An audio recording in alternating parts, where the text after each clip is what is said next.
આશા કરું છું કે તમે લાસ્ટ જે અમે તમને વર્કશીટ આપી હતી તે પૂરી કરીને ટ્રાય ના કરી હોય તો વાંધો નહીં, કોઈ ક્વેશ્ચન્સ આવડ્યા હોય ના આવડ્યા હોય વાંધો નહીં. હવે આપણે એનું સોલ્યુશન્સ જોઈશું.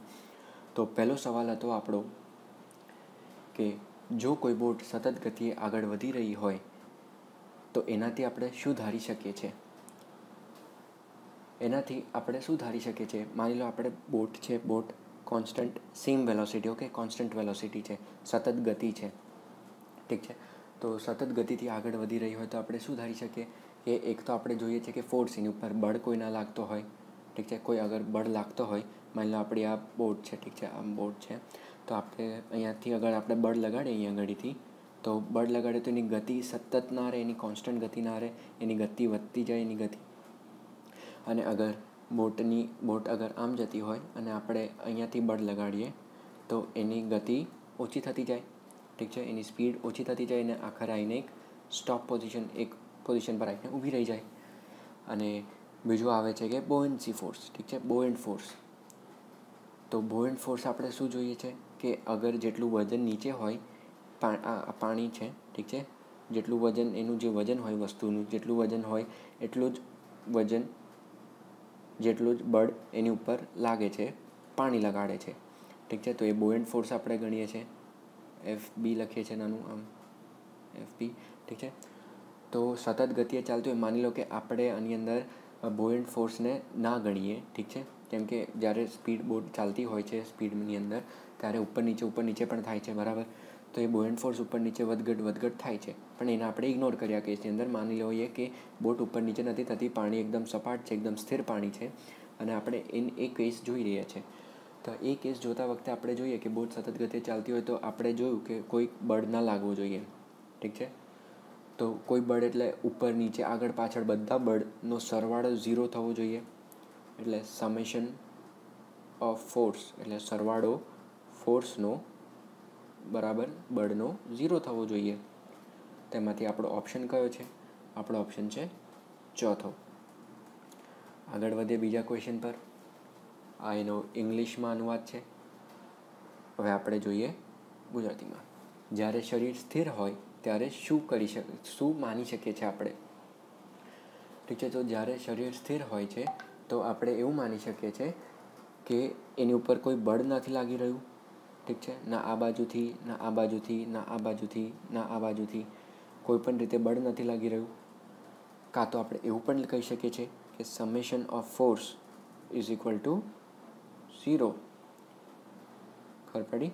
Summation of force is equal to 0 એટલે જે સરવાળો છે બધા બળનો એ 0 થાય છે. તો બધા બળનો સરવાળો ક્યારે થાય? બધા બળનો સરવાળો ક્યારે થાય કે જ્યારે આપણે કોઈ એક દિશામાં જે બળ લાગે તે બીજા દિશામાં જે બળ લાગતો હોય તે એને બરાબર હોય, પણ એની દિશા અલગ હોય. તો એના લીધે બળ નથી લાગતો. તો આપણે એનો ક્વેશ્ચનનો આન્સર જોઈ શકીએ છીએ. એનો ક્વેશ્ચનનો આન્સર કયો છે? એનો ક્વેશ્ચનનો આન્સર છે તેના પર કોઈ પ્રકારનો બળ કાર્ય નથી કરી રહ્યો, ઠીક છે. કોઈ પણ બળ કાર્ય નથી કરી રહ્યો. કાં તો સરવાળો બળનો 0 છે. આ સરવાળાની સાઇન છે એટલે નેટ ફોર્સ. એટલે આ જે ફોર્સ છે F1 માની લો, અને F2 માની લો, અને F3 માની લો, અને F4 માની લો, ઠીક છે. તો summation of Fi is equal two F1 plus F2 plus F3 plus F4 is equal to 0. જ્યારે બળ ના લાગે ત્યારે જ એ વસ્તુ એની એ જ ગતિમાં કાં તો એના એ જ સ્થાન પર કાં તો એના એ જ પોઝિશનની અંદર બની રહે છે. એ ન્યૂટન્સનો પહેલો લો છે. Okay, next question. હા, એ ક્વેશ્ચનનો ઇંગ્લિશનો અનુવાદ છે. હવે આપણે જોઈએ. હવે આ ક્વેશ્ચન કહેવા શું માંગે છે કે ઓબ્જેક્ટ એટલે કોઈ પણ એક વસ્તુ છે, ઠીક છે, એ વસ્તુ એની જગ્યા પર સ્થિર છે, ઇક્વિલિબ્રિયમમાં છે, અર્થાત એની એ જ પોઝિશન પર ક્યારનું ઊભું છે, બેઠું છે, જે પણ કહો તે. તો આપણે એની અંદર શું કહી શકીએ કે sum summation of force is equal to 0. આ કન્ડિશન હોય છે જ્યારે ઇક્વિલિબ્રિયમ કાં તો સ્ટેશનરી એવું કહેવામાં આવે, કાં તો એની જ જગ્યા પર ઊભું છે, ઠીક છે, તો ત્યારે કહેવામાં આવે કે એનું સમેશન, બળનું સમેશન કાં તો બળનું જોડ કરીએ, બધા બળનું જોડ કરીએ, આપણે એડ કરીએ બધા બળને, તો સરવાળો કરીએ બધા બળનો, તો એ 0 આવવો જોઈએ. તો આ બાજુ જે બળ લાગી રહ્યો છે, જે આ બાજુ બળ લાગી રહ્યો છે, જે આ બાજુ બળ લાગી રહ્યો છે, જે આ બાજુ બળ લાગી રહ્યો છે, તે બધા 0 થાય છે, મળીને 0 થાય છે, એનો સરવાળો 0 થાય છે. અર્થાત કયો છે, જ્યારે તેના ઉપર કોઈ પણ પ્રકારનો બળ કાર્ય કરતો નથી, ઠીક છે, જ્યારે તેના ઉપર કોઈ પણ બળ કાર્ય કરતો ના હોય ત્યારે. થોડી માત્રા મિસિંગ છે. ઓકે, ખબર પડી? છેલ્લા 2 પ્રશ્નથી સેમ કોન્સેપ્ટ ચાલી રહ્યો છે કે જે સરવાળો બળનો 0 હોય ત્યારે ઓબ્જેક્ટ સ્ટેશનરી કાં તો એની એ જ જગ્યા પર રહે છે, કાં તો એના એ જ ગતિથી વધતો રહે છે, એના એ જ ગતિથી આગળ વધતો રહે છે, એની ગતિ બદલાતી નથી, એનું સ્ટેટ બદલાતું નથી. ન્યૂટન્સ ફર્સ્ટ લો. ઓકે, હવે ચોથો ક્વેશ્ચન જોઈએ. એનો ઇંગ્લિશમાં અનુવાદ છે. હવે આપણે જોઈએ ગુજરાતીમાં. ક્વેશ્ચનને જોઈએ કે જ્યારે બસ અચાનક વળાંક લે છે ત્યારે મુસાફરો શા કારણે એની બીજી તરફ ફેંકાઈ જાય છે, કાં તો એની બહારની તરફ ફેંકાઈ જાય છે. ઓકે, એને અંદર કોન્સેપ્ટ એવો આવે છે કે આપણે જે ન્યૂટન ફર્સ્ટ લો એવું કહે છે કે જ્યાં સુધી કોઈ બોડીની ઉપર બળ ના લાગે, કોઈ વસ્તુની ઉપર બળ ના લાગે, ત્યાર સુધી એ જે વસ્તુ છે તે એની એ જ સ્ટેટમાં, એની એ જ પોઝિશનમાં બન્યો રહે છે. અર્થાત એની જડતાના કારણ, ઠીક છે, કે આ જે વસ્તુ છે જ્યાં સુધી આગળ ચાલી રહ્યું છે એની જાતે પોતે, આપણે કશું જ નથી બળ લગાડતા એક્સ્ટ્રા, તો એ આની જ રીતે આગળ વધ્યા કરશે. અને અગર એવી રીતે એક વસ્તુ પડેલી છે જગ્યા પર, તો એ જ જગ્યા પર બની રહેશે જ્યાં સુધી આપણે કોઈ પણ પ્રકારનો બળ કોઈ પણ તરફથી ના લગાડીએ એની ઉપર, ઠીક છે. તો જ્યારે આપણે બસમાં બેઠા હોઈએ અને એકદમથી વળાંક આવે, સર્કલ ગણી લો, ઠીક છે, અહીંયા બસ ચાલી રહી છે અને એકદમથી વળાંક આવે, ત્યારે વળાંક વખતે ડ્રાઈવર જ્યારે સ્ટિયરિંગ વ્હીલ ફેરવે છે ત્યારે બસ અંદરની તરફ વળે છે.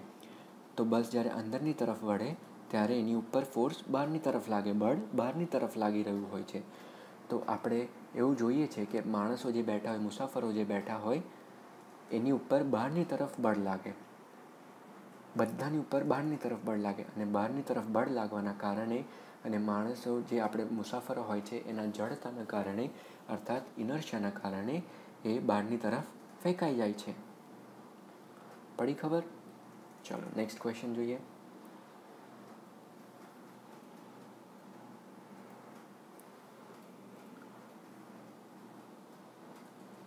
એક માણસ જ્યારે એક પરફેક્ટલી સ્થિર એક જે તળાવ હોય છે, તળાવ એ આઈસનું તળાવ હોય છે, ઠીક છે, બરફનું તળાવ, એક જામેલા તળાવની ઉપર બેઠા હોય, તો એના પોતાના રીતે બીજા કોઈની મદદ વગર એ કિનારે કેમ ન પહોંચી શકે છે?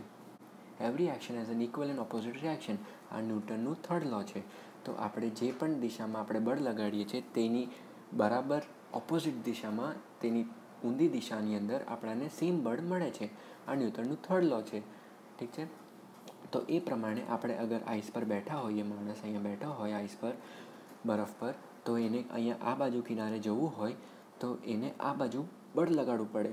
એ આ બાજુ ધક્કો મારે પગથી, ત્યારે જે બરફની જે લેયર હોય છે કે પાણી કહી લો, તે આ બાજુ આપણને ધક્કો મારે. તે રીતે ધક્કો મારતો મારતો એ એના કિનારે પહોંચી જાય છે. તો આ જે ત્રીજો નિયમ છે, ઠીક છે. કયો નિયમ આને બરાબર ઓળખાવે છે? તે જે ત્રીજો નિયમ.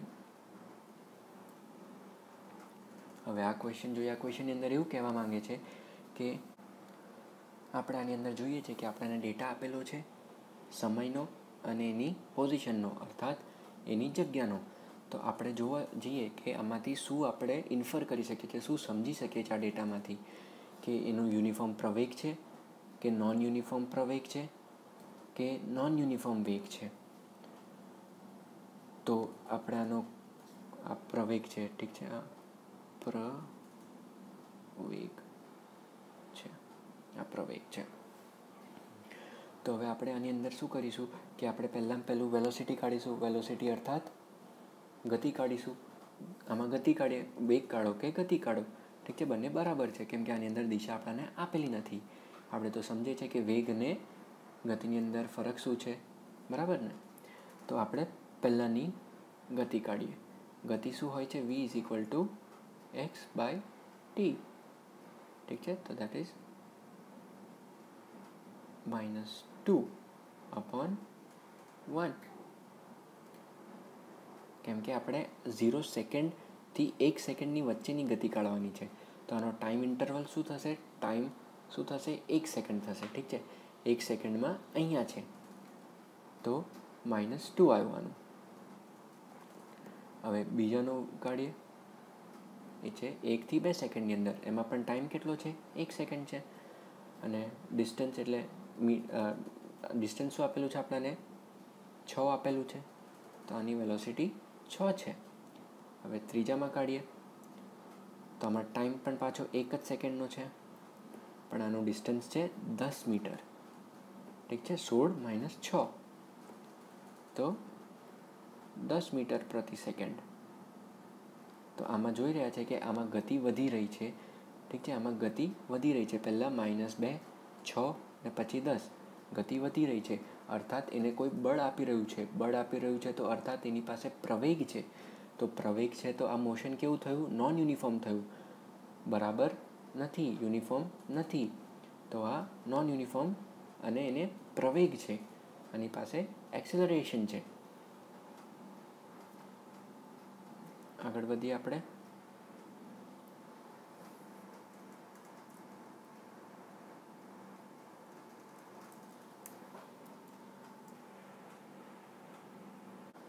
તો આપણે જોયું લાસ્ટ ક્વેશ્ચનની અંદર કે નોન યુનિફોર્મ અર્થાત એક સમાન નથી. એની જે વેલોસિટી છે, એની ગતિ છે તે એક સમાન નથી, અને એ એક સમાન નથી અર્થાત એની પાસે પ્રવેગ છે, એક્સેલરેશન છે. ઓકે, આ નેક્સ્ટ ક્વેશ્ચન છે. આની અંદર જોઈએ આપણે કે પૂછ્યું શું છે કે એક ગાડી જે 18 મીટર પ્રતિ સેકન્ડની સ્પીડ પર પહોંચે છે 240 મીટરની અંદર, ઠીક છે. તો આમાં એનું એક્સેલરેશન અર્થાત પ્રવેગ કાઢો, ઠીક છે. 18 મીટર પ્રતિ સેકન્ડ આની ફાઇનલ વેલોસિટી છે, એટલે અંતિમ ગતિ છે, બરાબર. અને ડિસ્ટન્સ છે 240 મીટર, 240 મીટર, બરાબર. હવે આપણે કાઢવાનું શું છે? આપણે કાઢવાનું પ્રવેગ છે. તો આપણે વી અને ડિસ્ટન્સને મળતું એક ઇક્વેશન કાઢીએ તો શું કહેવાય? v² - u² = 2as. તો આમાં કીધું છે કે એના આરામની પોઝિશનમાંથી અર્થાત એ જ્યારે ઊભી રહી હોય છે ત્યાંથી લઈને ચાલુ થાય છે, અર્થાત એ રેસ્ટ પર હોય છે ઇનિશિયલી. તો આપણું જે ઇનિશિયલ સ્પીડ અર્થાત જે પહેલી જે આપણી વેલોસિટી અર્થાત પહેલી ગતિ હોવી જોઈએ તે આપણી 0 છે. આપણી પાસે v છે આપણું 18 મીટર પ્રતિ સેકન્ડ. આનું સ્ક્વેર = 2, એક્સેલરેશન 240 મીટર પર સેકન્ડ.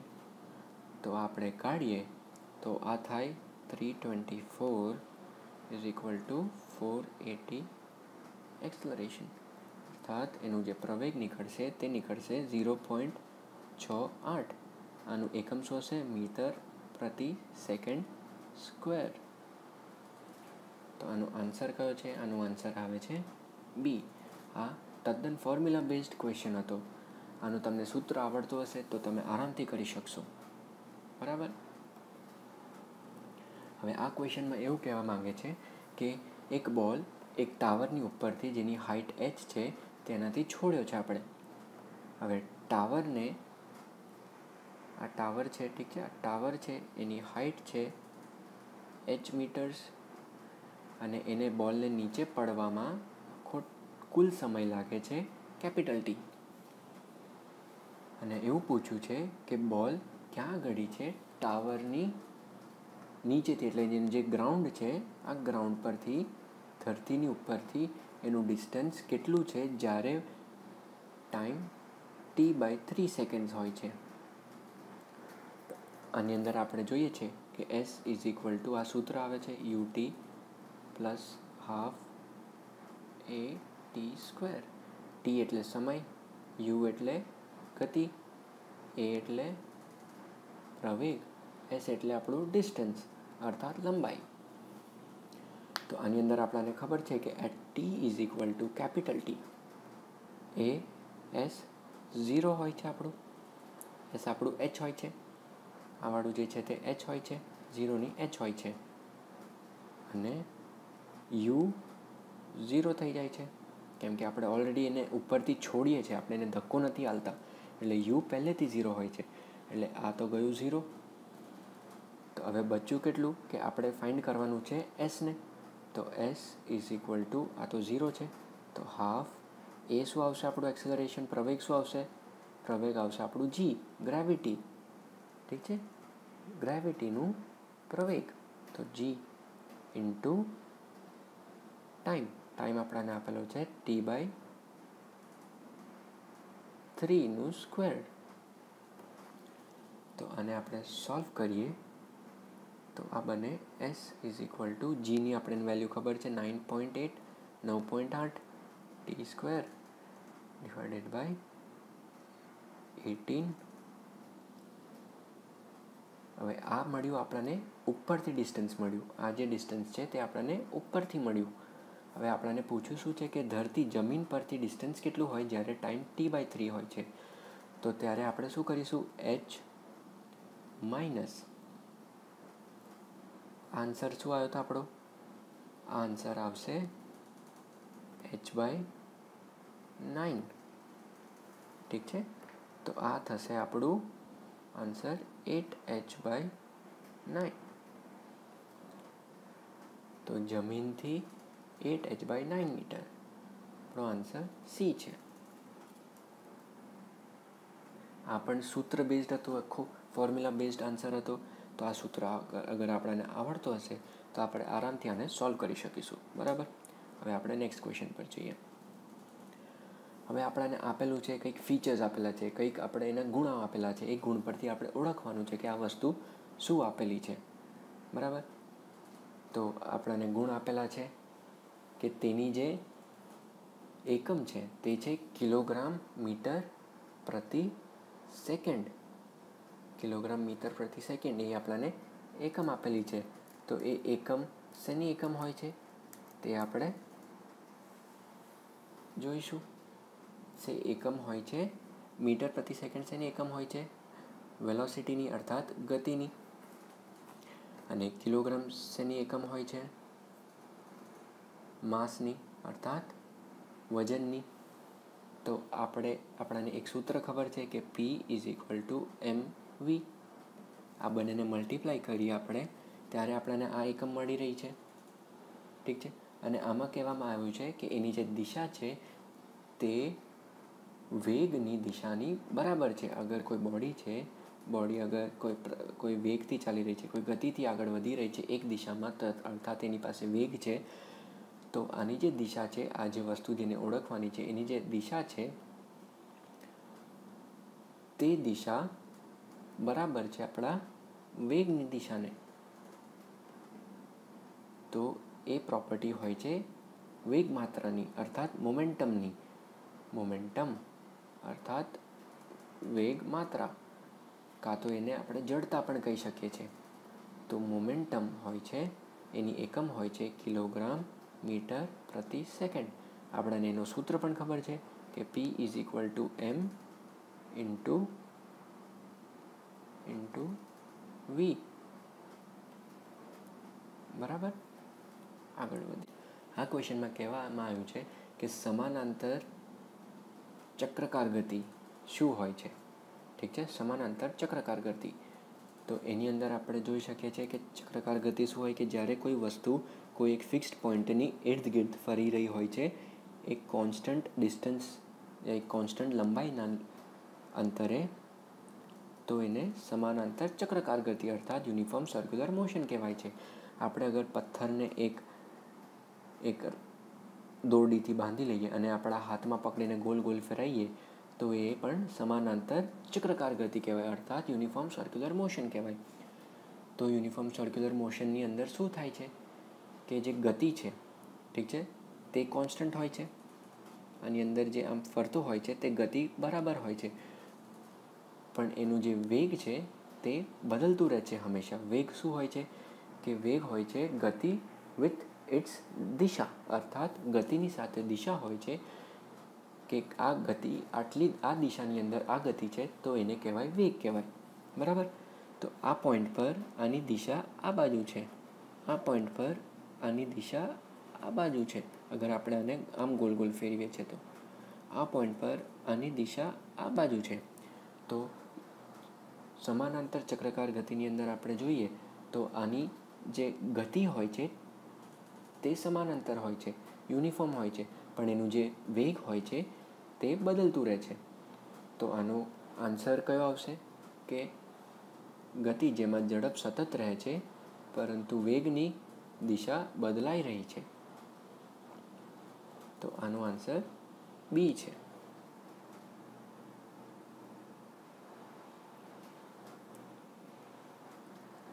આ ક્વેશ્ચનમાં કહેવામાં આવ્યું છે કે એક ઓબ્જેક્ટ એ છે જેનું નામ એ છે, એક વસ્તુનું નામ એ છે અને બીજું વસ્તુ બી છે. એનું જે વેટ છે, જેનું માસ છે, વજન છે, તેનું 6 કિલોગ્રામ છે અને બીજાનું 34 કિલોગ્રામ છે. તો કોની પાસે જડતા વધારે હશે? આમાં આપણે શું કહી શકીએ? આમાં આપણે દેખાય છે જડતા, જડત્વ, જડતા છે. એકચ્યુઅલી જડત્વ નથી, જડતા છે.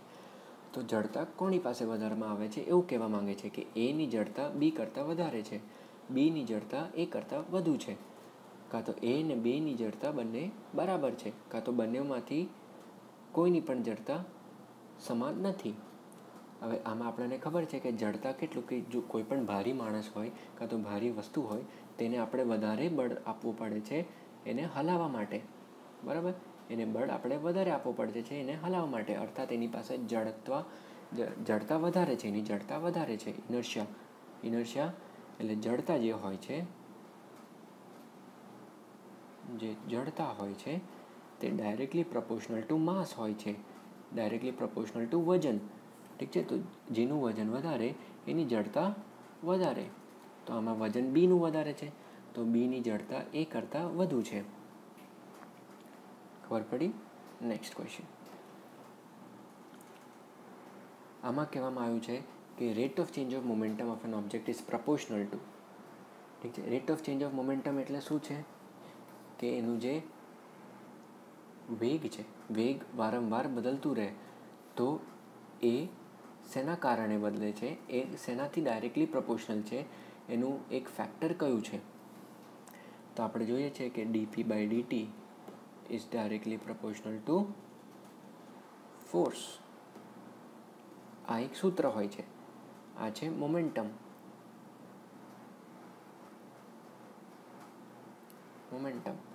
Okay. Rate of change of momentum અર્થાત કે મોમેન્ટમ બદલાય છે p2 minus p1 in some time, કોઈ ટાઈમ ઇન્ટરવલની અંદર t2 માઇનસ t1. આ કોના બરાબર હોઈ શકે?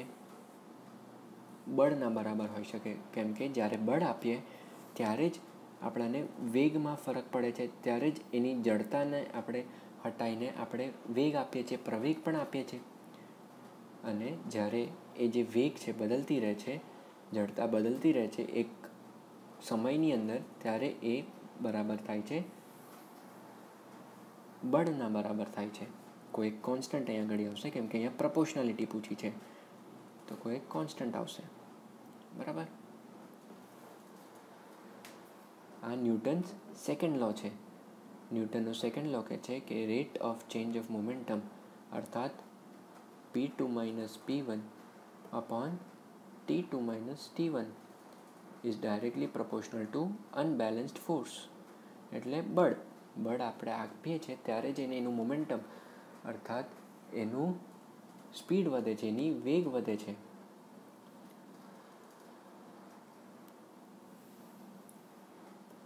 આ ક્વેશ્ચનની અંદર આપણને 2 કોલમ આપ્યા છે. એ 2 કોલમની અંદર જોવાનું છે કઈ વસ્તુ મેચ થાય છે. આ ક્વેશ્ચનની અંદર આપણને 2 કોલમ આપ્યા છે, જેની અંદર આપણે મેચ કરવાનું છે, સૂત્રથી મેચ કરવાનું છે, કાં તો આપણે થોડું વિચારીને મેચ કરવાનું છે. તો આપણે પહેલું જોઈએ કે આપણે પૂછ્યું છે કે ડિસ્ટન્સ અર્થાત એનું જે અંતર છે તે અંતર કેટલો છે જેની પાસે એક પ્રવેગ છે એ અને એક ટાઈમ ટીની અંદર ચેન્જ થયું છે. તો આપણને ખબર છે કે S = ut પ્લસ હાફ એ ટી સ્ક્વેર. આ S પણ જોવે છે, ટી પણ જોવે છે ને એ પણ જોવે છે, અર્થાત ટાઈમ પણ જોવે છે, સમય પણ જોવે છે, પ્રવેગ પણ જોવે છે ને અંતર પણ જોવે છે. તો એનું આર થયું. તો આપણને એનું આર મળ્યું છે. તો આની અંદર એનું આર નથી, વાંધો નહીં. આપણે ક્વેશ્ચન બીજો જોઈએ કે ઝડપ શું છે. ઝડપ એટલે સ્પીડ, ગતિ. એ છે time, distance divided by time, અર્થાત અંતર ડિવાઇડેડ બાય ટાઈમ. તો આ 4નું ટી છે, 4નું ટી. અને પછી 5 છે વેગ. વેગ છે ડિસ્પ્લેસમેન્ટ અર્થાત સ્થાનાંતર ડિવાઇડેડ બાય ટાઈમ. તો 5નું છે આપણું એસ છે, 5નું એસ છે. બધા જ ઓપ્શન ખોટા છે, આમાંથી જે સાચું ઓપ્શન છે તે લખી રહ્યા છે. 1નું આર છે, 1નું આર છે, 4નું ટી છે, 5નું એસ છે, 2નું 3નું ક્યુ છે, 2નું પી છે, 2નું પી છે. તો આ આન્સર સાચો છે. આ સૂત્રના મુજબ હતું. તો સૂત્રો યાદ હશે તો તમે આરામથી કરી શકીશો. હવે આપણને આમાં એવું કીધું છે કે એક ડબ્બો છે, પેન્ટનો ડબ્બો છે, બરાબર, જેનું 6 કિલોગ્રામ વજન છે, એક દોરડીથી ઉપર છતથી લટકી રહ્યો છે. તો અગર આપણે છતથી ઉપર ખેંચીએ છીએ, આ જે ડબ્બું છે, પેન્ટનું ડબ્બું છે, તેને ઉપર ખેંચીએ છીએ, એની ગતિ 1 મીટર પ્રતિ સેકન્ડના ગતિથી ઉપર એને ખેંચી રહ્યા છે. તો ટેન્શન શું હશે રોપની અંદર? તો રોપમાં કેટલી રોપ ખેંચાશે, ડબ્બું છે તે રોપની ઉપર કેટલું બળ લગાડશે, અર્થાત ટેન્શન. તો આપણે જેટલી પણ ગતિથી ખેંચીએ છીએ તો રોપની અંદર ટેન્શન એટલું જ હોય છે જેટલું કે નીચે વસ્તુ લગાડેલી હોય છે. તો અર્થાત અહીંયા આગળ કેટલું કિલોની વસ્તુ છે? 6 કિલોગ્રામની વસ્તુ છે. ઠીક છે. તો આની અંદર આપણને બળ કાઢવાનું છે. તો બળ શું હોય છે કે 6 × 10 અર્થાત 60 ન્યૂટન. 60 ન્યૂટન ક્યાં છે અહીંયા આગળ ઓપ્શનની અંદર? 60 ન્યૂટન છે બીજું ઓપ્શન.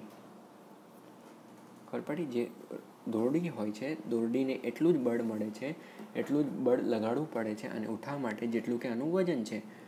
આનું વજન 6 કિલોગ્રામ છે. તો આપણે બળ જોવા જઈએ તો આપણે 6 × 10 કરીએ છીએ દર વખતે કશું પણ હોય એનું જે માસ હોય છે એનું × 10 કરી રહ્યા છે. તો 6 × 10 ન્યૂટન્સ, દેટ ઇઝ 60 ન્યૂટન્સ.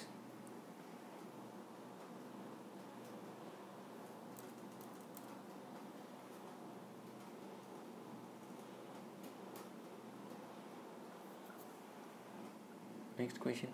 આ ક્વેશ્ચનની અંદર આપણને સેમ પહેલાં જે આપણે 13મો ક્વેશ્ચન જોયો હતો, જેની અંદર 2 કોલમ આપ્યા હતા અને આપણે મેચ કરવાના હતા. આની અંદર આપણને એક કોલમની અંદર બધી વસ્તુઓ આપી છે અને બીજી કોલમની અંદર આપણને એની એકમ આપી છે. જે ક્વોન્ટિટીઝ છે એકની અંદર તે બીજા કોલમની અંદર એની એકમ આપેલી છે. તો આપણે એકમ જોઈએ છે. ફોર્સ અર્થાત બળ, મોમેન્ટમ અર્થાત જડતા, માસ અને પ્રવેગ આપણે જોઈએ છે. બળ, વેગ માત્રા, પછી દળ એટલે માસ અને પ્રવેગ. આપણે જોયું કે માસ એટલે જે દળ હોય છે તે દળ ગુણ્યા 10 કરીએ તો એનું આપણને બળ મળે છે, અર્થાત ફોર્સ મળે છે આપણને, બરાબર. તો આપણે દળ શું હોય છે? કિલોગ્રામ. માસનું એકમ શું હોય છે? કિલોગ્રામ, ગ્રામ, એવી રીતે. તો આનું દળનું શું છે? કિલોગ્રામ. આર. ઓકે. તો 4નું આર થશે. 4નું આર શેની અંદર છે? 3ની અંદર 4નું આર છે. નેક્સ્ટ જોઈએ આપણે કે પાંચમું પાંચમું છે પ્રવેગ છે. પ્રવેગનું એકમ શું છે? આપણે સૌ જાણીએ છીએ કે પ્રવેગ શું હોય છે? એક્સેલરેશન અર્થાત પ્રવેગ ઇઝ ઇક્વલ ટુ વેલોસિટી અર્થાત ગતિ યા વેગ બટા ટાઈમ. તો આ શું હોય છે? મીટર પ્રતિ સેકન્ડ એકમ છે વેગની, અને ટાઈમની એકમ છે સેકન્ડ. તો આ થશે મીટર પ્રતિ સેકન્ડ સ્ક્વેર. તો મીટર પ્રતિ સેકન્ડ સ્ક્વેર પ્રવેગ, તો એનું છે 5નું એસ. 5નું એસ થઈ ગયું. ઓકે, હવે આપણે જોઈએ બળ. વેગમાત્ર. વેગમાત્ર એટલે મોમેન્ટમ ઇઝ ઇક્વલ ટુ દળ ઇન્ટુ વેગ. તો આ હોય છે કિલોગ્રામ ઇન્ટુ મીટર પ્રતિ સેકન્ડ. તો 2નું પી આવશે. તો જે વધ્યું તે વધ્યું આપણું પહેલું ઓપ્શન. 2નું પી વેગમાત્રનું આવે છે આપણું કિલોગ્રામ પ્રતિ મીટર પ્રતિ સેકન્ડ. પછી આપણું જે દળ છે દળનું આવે છે કિલોગ્રામ, અને જે આપણું પ્રવેગ છે તે આવે છે મીટર પ્રતિ સેકન્ડ સ્ક્વેર, એટલે એસ આવશે. હવે આપણે જોઈએ કે ઇમ્પલ્સ શું હોય છે. ઇમ્પલ્સ હોય છે કે ઝટકો. આપણને કોઈ જર્ક આપે છે તે ઇમ્પલ્સ ગણાય છે. ઇમ્પલ્સ હોય છે delta p, change in momentum, change in વેગમાત્રા. વેગમાત્રાનું ડિફરન્સ લઈએ અપોન ટાઈમ કરીએ તો આવે આપણને ઇમ્પલ્સ આપે. તો આ હોય છે ઇમ્પલ્સ હોય છે ફોર્સ ઇન્ટુ ટાઈમ. ઇમ્પલ્સ જેથી ગણાય છે ફોર્સ ઇન્ટુ ટાઈમ. બરાબર. તો ફોર્સ ઇન્ટુ ટાઈમ એટલે શું હોય છે? કે આ બળ ઇન્ટુ સમય, તે હોય છે જર્ક અર્થાત ઇમ્પલ્સનું આ વેગનું એકમ. તો છોકરાઓ, આશા કરું છું કે તમને આ સોલ્યુશન સમજ આવ્યા હોય. ના આવ્યા હોય તો તમે કમેન્ટ સેક્શનની અંદર કમેન્ટ કરી શકો છો. અને તો અમારી ફેકલ્ટીને તમારી પાસે નંબર છે તેને કોલ કરીને અથવા મેસેજ કરીને ડાઉટ પૂછી શકો છો. અને હા, અગર ગમ્યો હોય વિડીયો તો લાઇક, શેર અને સબસ્ક્રાઈબ કરવાનું ભૂલતા નહીં. Thank you.